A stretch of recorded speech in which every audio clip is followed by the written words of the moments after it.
Soul music and Motown are related styles of music, with their etymologies beginning with influences from gospel, doo-wop, and other black musics. Soul music had primarily two pioneers, Ray Charles and James Brown. Charles was a child of the South, from Georgia in particular. He was blinded at the age of 6 by an eye disease. Charles learned to sing primarily in the gospel choirs of his youth and learned to play piano from the rhythm and blues and gospel pianists. As a young man, Charles learned some of his art by working in recording studios in the South, where he learned the techniques of orchestration for the large ensemble. This was during the period that the big band and the large orchestras were more in style. He learned instrumental techniques both on the piano and the saxophone, which he used later on some of his own recordings. Ray Charles, through his career, has consistently used relatively large musical ensembles, including brass sections, expanding to the big band instrumentation during the 1960s. Throughout his career, he has consistently used a background group of female singers that he called the Raylettes. This provides him with the gospel-oriented call and response that is very familiar to us in his music. Throughout his career, Ray Charles has consistently paid homage to Southern music, in particular country Western music. And in fact, when he changed record companies in the early 1960s from Ahmet Ertegun's record company Atlantic to ABC Records, he created a contract where he was requiring the company to allow him to do a series of country albums. When he joined ABC Records, he also became only the second recording artist to, as a part of his contract, require the ownership of the master recording of his own work. Later in the 60s, Charles had a few legal problems for possession of drugs, but leaving these problems behind him in the 1970s, had a very successful career right up until his death just a few years ago. James Brown, the second of our two soul pioneers, got his start in 1956 with a hit song called Please, Please, Please, which he recorded with his gospel backup group called the Famous Flames. James had actually started before this point with a series of gospel groups, first the Swanees, eventually the Famous Flames, which ended up being his background vocal group for the rest of his career. In the late 1950s, James decided to help himself out with promoting his product by creating the James Brown Review. With the help of some outside investors, he created an act that included opening acts, a large stage band called the JBs, and of course the Famous Flames. At the center of it all was James Brown with his very active dancing and singing styles, creating a nickname for himself over the next few years as the hardest working man in show business. It was in 1965 that he changed the direction of his own career as well as soul music in general by creating a hit song called Papa's Got a Brand New Bag. As the metaphor of the title might indicate, James Brown had a brand new way of singing his soul music, this time using, rather than the rhythm and blues shuffle as the underlying rhythmic style, he essentially adopted the funk-oriented rhythmic style as the underpinning for his music. At this point in the history of soul music, virtually all soul musicians began to adopt the funk-oriented rhythmic style, which is a straight rock style basically, as the underpinning for all of their tunes. During the 1960s, James Brown became one of the spokesmen for the Black Power movement. He also was one of the two most prominent and famous black entertainers during the 1960s, along with Otis Redding, although James Brown probably was the top entertainer. As soul music began to fade somewhat toward the mid-1970s, James Brown's career continued to be quite hot, occasionally putting out a hit record, but certainly continuing to perform very regularly on a live basis. He had some domestic problems in the 90s and into the early 2000s, causing a little bit of jail time at times, but he went on to have a relatively successful career before his death just a few years ago. Soul music essentially is a music that's based upon the 12-bar blues progression, at least originally. And it was also considered basically a race music, a music that was performed by black artists, primarily for black audiences. Other than the significant change in the mid-60s from a rhythm and blues shuffle-oriented rhythmic feel to the funk-oriented straight rock feel, Soul essentially kept most of the early influences of its music, particularly the gospel-oriented call and response.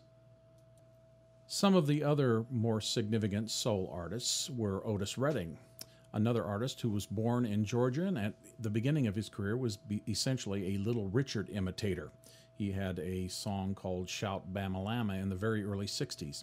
After some rough times during the early 60s, he was discovered by Jerry Wexler of Atlantic Records, and Wexler took him to Memphis and Stax Records, where Otis Redding recorded two of his biggest hits, including his own song, Respect.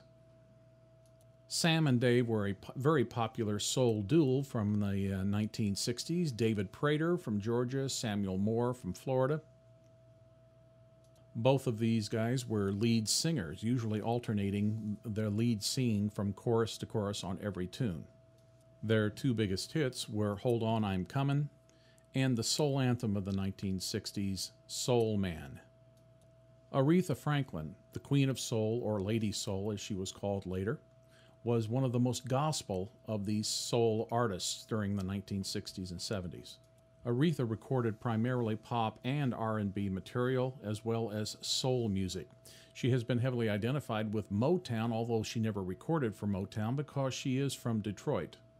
Franklin is an excellent instrumentalist. She's a fine pianist, plays piano for herself, both on recordings and live in concert, quite often. Her first effective recordings within the soul style were after she was again discovered by Jerry Wexler, who took her to Stax Records in Memphis and then down to Muscle Shoals, where she recorded a series of hits, including Otis Redding's Respect. She has continued to be one of the most consistently successful soul artists, her last big hit being a #1 hit of Who's Zoomin' Who, her own song in 1985. Motown, on the other hand, is probably more the story of Berry Gordy Jr., the president and founder of Motown Records. Gordy first entered on the music scene in around 1955-56 by co-writing and co-producing a tune called Reet Petite, which became a minor hit. With the success of that song, he was able to move into other areas such as publishing, creating his first company, a publishing company called Joe Beat, in 1957. By 1959, he had created his first recording label, which at that time was called Tammy or Tamla Records. In 1960, he created the most ultimately successful recording company, Motown Records. Between 1960 and 1963, with a series of hit songs, he started to consolidate his holdings, buying up all the other black-owned recording companies in Detroit, eventually by 1963 calling the entire effort the Motown Complex. Motown Records was extremely successful during the 1960s. They certainly were, by the end of the 1960s, the largest black-owned company of any type in the United States and probably the most successful recording company in the United States during that decade. The success of Motown and Berry Gordy Jr. basically hinged on one idea. Berry Gordy would retain control of virtually all decision-making for the company himself from his president's chair. In most recording companies, the CEO or the president is usually a businessman and has very little to do with the musical choices that are made regarding the material they're going to release. Berry Gordy was a fine musician himself and decided to retain all of the decision-making in his own hands. To that effect, he created a committee of executives, producers, artists, and even some session musicians as a quality control unit. This committee basically sat in judgment of all the tunes that were recorded during the 1960s and decided what tunes were to be released and what would not be released because of their hit potential. During the decade of the 1960s, over 4,000 tunes were recorded at Motown, but only about 580 were actually released, of which about 360 became charted hits. That's about a 65% hit ratio. This ratio compares to the typical historical ratio of recording companies, which is about 10% or less. That means of every 10 records, 10 songs, or 10 albums released, only one becomes a hit that is capable of paying for itself. it typically has to pay for itself and for the other 9 that were failures. By only releasing a small percentage of the records that were perceived to be hit potential, that meant they did not have to spend the money on manufacturing, promotion, and distribution for every one of their tunes. Obviously, this also meant that there are a lot of tunes still sitting in the vaults at Motown that were never released in the 1960s, a few that potentially could have been hits. Barry also instituted other practices that were good business practices for creating success for a black-owned company. One of these was the idea of creating pop music that would be saleable to the larger mass audience that included the white audiences as well as the black audiences. The business model also included integration of the company from the top down. Now, that did not mean that they were necessarily going to have white artists, but they did have white executives, producers, and other workers in the company that created a favorable business opportunity for the company. The music itself was not necessarily strictly rhythm and blues or based upon a model that would have been the model for soul music. The model for the music of Motown was black pop music, quite often based upon white forms, white pop models. The product itself was very important to Motown. Berry Gordy Jr. insisted that there be original tunes created for the Motown artists to sing. Those original tunes, based upon the models that we just talked about, which were quite often white pop models, were created initially by a series of songwriters that he hired for the company. First, in 1957, he discovered Smokey Robinson Jr., later to become a performer for Motown with the Miracles.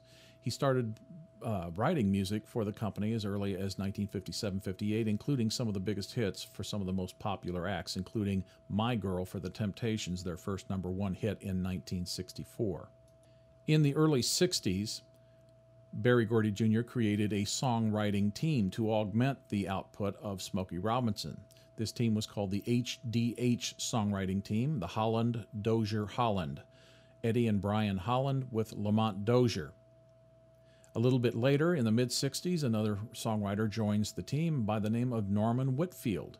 And then finally, in the later 60s, the songwriting, then performing duo of Ashford and Simpson become Motown favorites. To promote the records from Motown, during a decade where black records were not making it onto white radio stations that often, Motown also, and Berry Gordy also, created a live performance review called the Motown or Motown Review. This was basically a series of buses containing as many as 50 acts from Motown, along with the Funk Brothers, who were the session musicians, that would go out on the road for as many as 3 months at a time, playing dates from city to city to city where they had rented large venues and actually put on concerts to promote the sale of the records. Each act in succession would be brought on stage to sing 3 or 4 of their newest songs. Then they would exit the other side of the stage for the next act to enter right behind them. Many of these shows turned into very long extravaganzas, and during the later 1960s became gathering places for the Black Power movement. Quite often they would have guest stars such as Bill Cosby, Cassius Clay from the 1960s, as well as the occasional guest musical artist. Gladys Knight and the Pips, later on a Motown artist, got their start as guests on the Motown Review in the mid-1960s. To create a model performer that was acceptable to white audiences as well as black, Berry Gordy Jr. had the musicians trained in elocution, enunciation. They were all required to have a mid-American accent. They had stage patter or scripted sequences for them written for between the songs. They were expected not to use blue material or do any messages of any type during their shows. They were costumed to the hilt, quite often having busloads of costumes following each act on their tours. They were also choreographed. A professional choreographer was brought in to give each group their signature dance steps, as well as any other dance routines they might use in their act to create a full night of entertainment. The groups themselves, of course, were very important. Starting in around 1957, Berry Gordy started to discover groups in Detroit as fast as he possibly could. First comes a group called the Satin Tones, which provided one of the first highly rated hits for the company for Tamla recording. Mary Johnson, Martha Reeves, later of the Vandellas. And in 1961, a vintage year for Motown acts, comes to Motown the Contours, the Elgins, the Primes, the Primettes, Marvin Gaye. A little bit later in 1961, the Primes and the Elgins get together to form a new group called the Temptations. And the Primettes cease calling themselves the Primettes and start calling themselves the Supremes. Later on, Diana Ross and the Supremes. In 1963, with the purchase of one of the last of the black-owned pop companies in Detroit other than Motown, comes the contracts of two groups, the Spinners and the Four Tops. The Four Tops were a group that was relatively famous, had quite a bit of clout before coming to Motown, and were capable of writing their own ticket to some extent, singing songs of their choice rather than strictly Motown written tunes, although they did a lot of that as well. Spinners were an unusual group in that they had most of their biggest hits in the 1970s rather than the 1960s. Other groups coming to Motown in 1965, we have the Jackson 5, the Commodores, Little Stevie Wonder, Gladys Knight and the Pips, and several others. In 1967, one of the last of the additions to Motown's stable was the group called the Minor Birds, which included the black guitarist Rick James, along with Neil Young, Bruce Palmer, and Goldie McJohn. Kind of an odd group, did not last very long, did not have any significant output, but later on in 1978, Rick James, as the king of punk funk, comes back to Motown.